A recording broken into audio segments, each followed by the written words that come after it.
हर व्यक्ति को गाय पालने की कह रहा हूं, एक प्रश्न कर देता है, हमारी गाय हम पालने को तैयार हैं, उनका यदि बछड़ा हुआ तो उसका क्या करेंगे? अब बोलो कितनी बड़ी बात है। हम बकरी का दूध लेने को तैयार हैं, बकरी का क्या करेंगे? आज गाय के संबंध में समस्या आ गई है कि यदि बछड़ा हुआ तो क्या करेंगे, क्योंकि बछड़े का अब कोई उपयोग करते ही ये ऋषभ देव का सोचता था।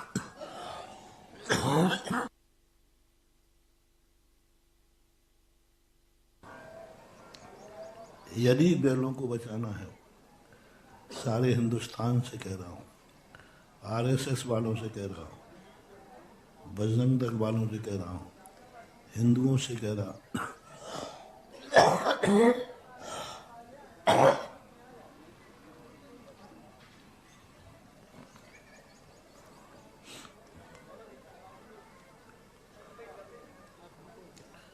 अपन सब एक संकल्प करो। सारे भारत के लोग संकल्प रहे हैं, और भारत देश यदि राष्ट्रीय है, गौ माता का भक्त है, तो सारे विश्व की गौशालाओं को, गायों को, गौवंश को मैं बचा सकता हूं। बस मेरी एक बात मान ली जाए कि अनिवार्य किया जाए कि जिन पर खेती है वो खेती बैलों से, हल से करेंगे। ट्रैक्टरों पर स्टे लगा दो। 1-1 करोड़ हल थे चक्रवर्ती के पास। हल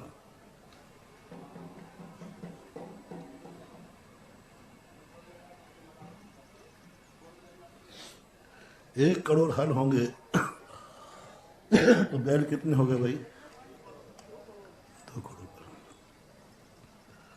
हल थे उनके पास। ऋषभ देव ने, उनके बेटे ने हल रखो, बैलों को बचाओ। हर किसान के लिए अनिवार्य कर दिया जाए कि खेती करोगे तो बैलों से करोगे। और हर जैनी के लिए, हर व्यक्ति के लिए, तुम्हारे पास कितनी गाड़ियां हो, हर व्यक्ति को अनिवार्य गाड़ी का लाइसेंस उसी को मिलेगा जिसके घर में एक बैलगाड़ी होगी। घूमने के लिए, वो गिड्डी चलती थी घूमने के लिए, जैसे आपका स्कूटर चलता ना, छकड़ा 2-3 व्यक्ति बैठ पाते, ज़्यादा नहीं उसमें। बड़ी मज़ेदार दौड़ती थी, अरे उसका मज़ा ही अलग ही था। छोटी सी होती थी, आगे 2 बैल रहते थे और घूमने के लिए जाते थे। वो कर दिया जाए तो आज भी गौवंश बच जाएगा। अन्यथा कितनी गौशालाओं में रखोगे? हजारों बछड़े हो गए गौशालाओं में, क्या करोगे उनको रख करके? और उनको जिस ढंग से तुम रखते हो वो तुम खुद जानते हो उनकी कितनी वेदनाएं हैं। आज ऋषभ देव याद आता है। ऋषभ देव ने इसी वंश को बचाने के लिए अपना प्रोटोकॉल छोड़ करके और तुम्हें खेती का उपदेश दिया था, बैल को बचाने के लिए, कि गाय बचेगी, बैल बचेगा। और लोग गायों के बछड़े पैदा करेंगे तो कोई सब नहीं, सब काम आते थे। इस विज्ञान ने गौ के हत्यारा है ये विज्ञान, गौवंश का हत्यारा है ये विज्ञान। जैसे ऋषभ देव ने बचाने का लिए उपक्रम किए थे, आज उसने सब खत्म कर दिए और आज गौवंश कट रहा है। सबसे बड़ी समस्या है, अब तो गाय का दूध लेने में विकल्प आने लगा कि इसके बछड़े का क्या होगा। बहुत बड़ी सोच थी। आज लोग हाथियों का उपयोग बंद कर दिया। ये हाथी सब कट जाएंगे। जिंदा हाथी लाख का, मरा 1.25 लाख का, ये कहानी है। ऋषभ देव ने हाथियों पे बैठना सिखाया कि वो नहीं जानते थे हाथी को कष्ट होता है। उन्होंने कहा नहीं, ये सब मार डालेंगे हाथी को बैठने के लिए। मैं तो कहता हूं हर महोत्सव में अनिवार्य कर दिया जाए कि हाथी को जरूर बुलाया जाएगा, बिना हाथी के जो महोत्सव नहीं होना चाहिए। तुम कहते हो हाथी को कष्ट होता है, कुछ नहीं होता। बैल को कष्ट होता है, आप किसान बैल को छोड़ देता है, लौट के कहाँ आ जाता है? क्यों? जहां किसी को कष्ट होगा वहां लौट के आएगा। बैल भी जानता है, किसान बैल को मारता है, बेटे के समान मारता भी है, फिर उसे सानी भी खिलाता है, बिनोला खिलाता है, पुचकारता भी है। किसान बेटे के समान उसको मार रहा है। बेटे के समान मारना ये दुष्ट नहीं है, उसको सही ठिकाने पर लाने कोई बाधा नहीं। कोई बैल को कष्ट नहीं होता। बैल को कष्ट होता तो तुम काबू में नहीं पा सकते, भाग जाएगा, लौट के कभी नहीं आएगा। हाथी को कष्ट होगा तो देख लीजिए वो भागता नहीं, कुछ नहीं है। बहुत हाथियों को बंद कर दिया आपने महोत्सव में लाने से। हाथी पे बैठने से हिंसा होती है, हिंसा होती है। और गाड़ियों में बैठ के नहीं हो रही। हाथी पे बैठने से हाथी को कष्ट ही हो रहा है। गाड़ी में तो जिससे टकरा जाए उसका घोड़े पे तांगे में बैठ के जाते थे। आज तो गाड़ी निकल जाए तो बचने वाला नहीं है, घोड़े से कम घोड़ा बचा तो है। ये पशुपालन का उपदेश ऋषभदेव ने दिया था। घोड़े को पालो, सवारी करो, घूमने जाओ, सब तुम्हारे शौक पूरे करो, घोड़े को पालो। हाथी को रखो। महोत्सव में क्यों हाथी बुलाने की बात कही? अरे तुम आज की बात कर रहे हो, हाथी बैठने में कष्ट होता है। आपके तीर्थंकर पारसनाथ अपने दोस्तों के साथ घूमने जा रहे थे, किस पर बैठकर? तुम्हारी नहीं कर रहा हूं, ऋषभ पारसनाथ की, वो तो महान करुणावान थे। हाथी पर बैठ करके जा रहे थे। क्या उनको नहीं मालूम कि हाथी को कष्ट हो रहा है? हाथी पर बैठ के जा रहे थे वो पारसनाथ, इतने करुणावान कि सांप पे भी दया कर रहे हैं, और बैठे काय पे है? हाथी पर बैठे नहीं थे वो, हाथी को बचा रहे थे, जिंदगी का दान दे रहे थे। क्योंकि जिस वस्तु का उपयोग होता है वह वस्तु संसार में सुरक्षित रहती है। पशुपालन का उपदेश जो कृषि के माध्यम से ऋषभदेव ने दिया, यदि आज भी होता तो बहुत बड़ी कृषि, व्यापार से बड़ी कृषि। हर जैनी के लिए कम से कम तलवार नहीं ले सकते हैं तो जैनी के पास खेती जरूर होना चाहिए। आगम से विरुद्ध नहीं है।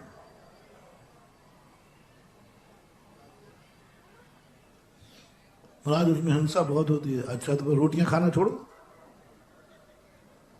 क्योंकि रोटी आएगी तो कहीं ना कहीं, बल्कि तुम करोगे तो बहुत अच्छे से करोगे।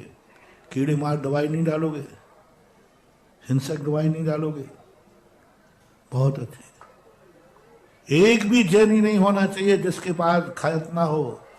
और ये हो जाए तो मजा आ जाए कि घर की खेती हो, घर का अनाज आएगा, ना जाने तुम कितनी बीमारियों से बच जाओगे। और गुरु की अंजलि में ही तुम्हारे घर का खेत के अनाज की रोटी जाना चाहिए। बहुत फायदा। छोटा बड़ा नहीं कह रहा हूं, जैनी का नाम ही होना चाहिए, बिना खेती का जैनी नहीं। खेत होना चाहिए जिस पर उसकी फसल उगती हो, जिस पर उसकी सब्जी उगती हो, जो कुछ भी है। और 50 से 60% खेत जैनी ऐसे हैं जो अपना खुद का फार्म हाउस बना सकते हैं।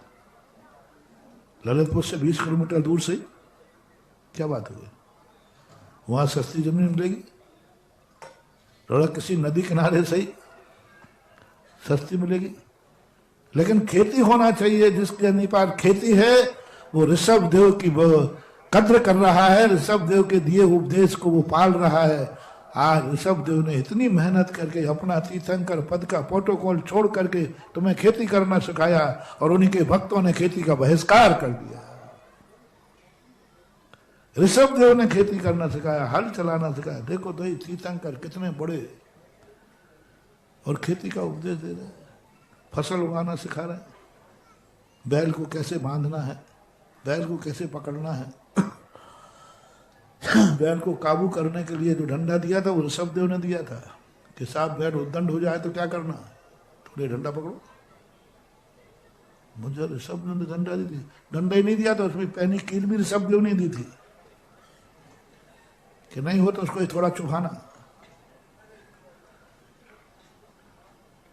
जो बाप स्कूल में अपने बेटे को मारने के लिए गुरुजी को रूल भेंट करता है, वही बाप अपने पिता का सबसे बड़ा हितकारी है।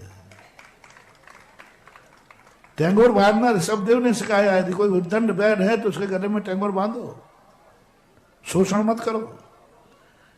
ये टेंगोर बांधना उसकी उद्दंडता को काबू करना, उसको दुख देने का भाव नहीं है। कोई उद्दंड होता है तो आप भी दंडित करते हो, हाथ पैर बांध देते हो, हथकड़ी डाल देते हो। बोलो, ये हथकड़ी डालना पाप है कि उद्दंडता पे काबू है? बोलो, हथकड़ी तो डाली जाती बंधन में, उद्दंडता पे काबू है या ये उसको दुख देना है? बोल भाई, उसको कंट्रोल करना है। मान सको तो मैं तो आज ऋषभदेव की जयंती है तो ऋषभदेव की बात कहूँगा। मैं अपने भक्तों से तो कहूँगा, जैनियों से कहूँगा, जो सुन रहे हैं सारे भारतवासियों से कहूँगा, हर व्यक्ति के पास खेती होना चाहिए। आज से ढूंढना चालू कर दो और घर का अनाज खाओगे, कितनी बीमारियों से बच जाओगे। आज सब चीजें आपको मालूम केमिकल्स हो गए।